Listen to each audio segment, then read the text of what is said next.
ఈ నెల 20 నుంచి అక్టోబర్ 2 వరకు ఈ సర్వీసులు నడిపేందుకు సన్నాహాలు సిద్ధం చేస్తున్నారు.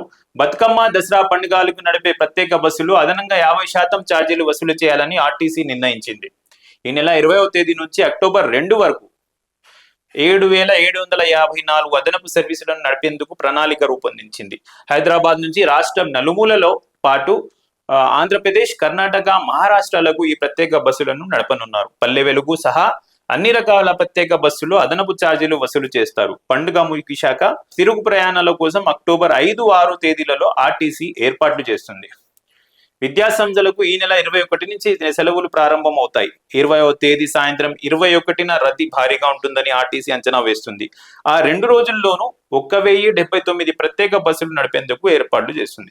ఏదేమైనా దసరా హాలిడేస్ రాబోతున్నాయి. అన్ని విద్యా సంస్థలు, కళాశాలలు కానివ్వండి, విద్యా సంస్థలు కానివ్వండి, కాలేజెస్, స్కూల్స్ అన్ని హాలిడేస్ ఉంటాయి కాబట్టి ఆర్టీసీ ప్రత్యేక సర్వీసులు నడిపిస్తుందంట. 7,754 సర్వీసెస్ నడిపిస్తుందంట.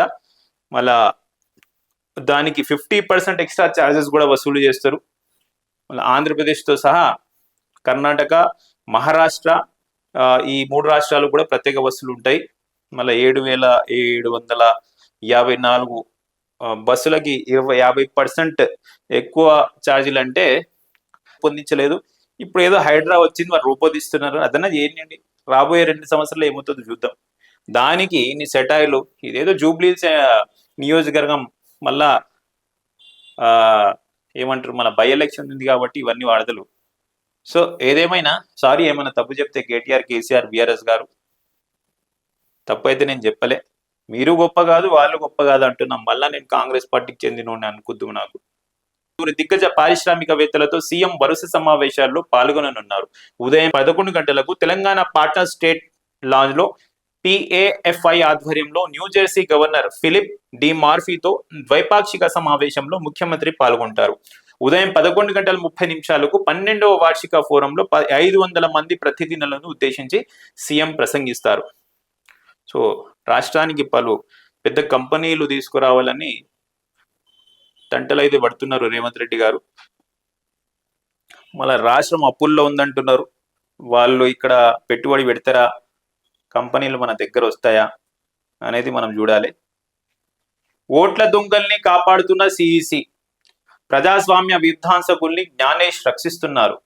సాఫ్ట్వేర్తో వ్యవస్థీకృతంగా ఓట్లు తొలగింపు, చేర్పు, 2 అసెంబ్లీ నియోజకవర్గాలకు పక్కా ఆధారాలు. కర్ణాటక సిఐడి అడిగితే ఈసీ వివరాలు ఇవ్వట్లేదు. రాహుల్ గాంధీ ఆరోపణ.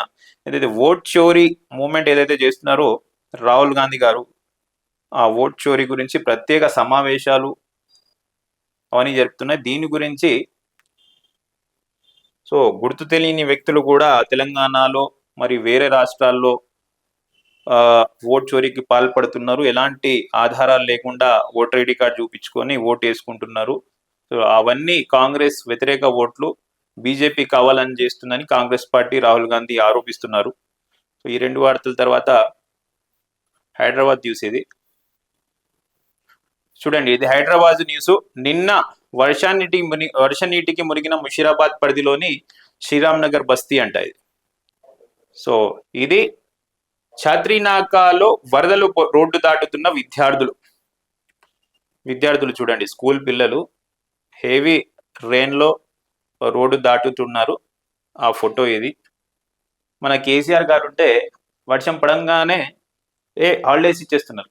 ఇచ్చేవారు అప్పుడు, వర్షం వస్తుంది, వద్దు, పిల్లలు వెళ్ళొద్దు, బయటకు వెళ్ళొద్దు, పాఠశాలకు కూడా వెళ్ళొద్దు, ఇంట్లోనే ఉండే చదువుకోండి అని చెప్పారు. పిల్లలు కూడా అప్పుడు వర్షం పడితే సంతోషపడేవారు.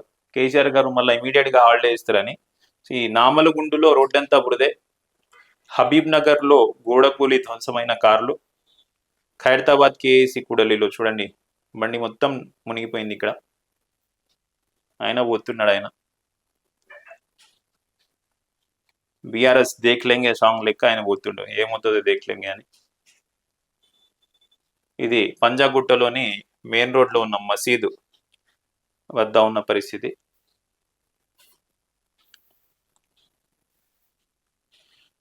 సో దీనికి చెందిన వార్త, మునిగిన వాకిళ్ళు, ఉబికిన కన్నీళ్లు.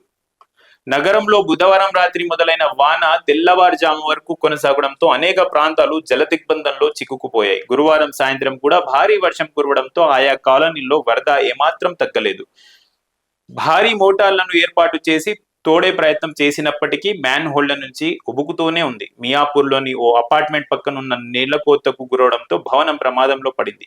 బండ్లగూడ, జాగీర్, నిజాంపేట్, మియాపూర్, విషిరాబాద్ నుంచి బాగ్లింగంపల్లి వరకు పలు అపార్ట్మెంట్లలో సెల్లార్లలో వరదతో నిండిపోయాయి. కూకట్పల్లి, బేగంపేట్ ద్వారా భారీగా వరద హుస్సేన్ సాగర్లోకి ప్రవేశించడంతో నీటి మట్టం గణనీయంగా పెరిగింది. ఈ ప్రభావం ఖైరతాబాద్, బేగంపేట్లోని లోతట్టు ప్రాంతాలపై, అశోక్ నగర్ వరద నాలాగు పరిసర కాలనీలపై పడింది. కాలనీల్లో మోకాల లోతు వరద నీటితో స్థానికులు ఇళ్ల నుంచి బయటకు రాలేకపోతున్నారు.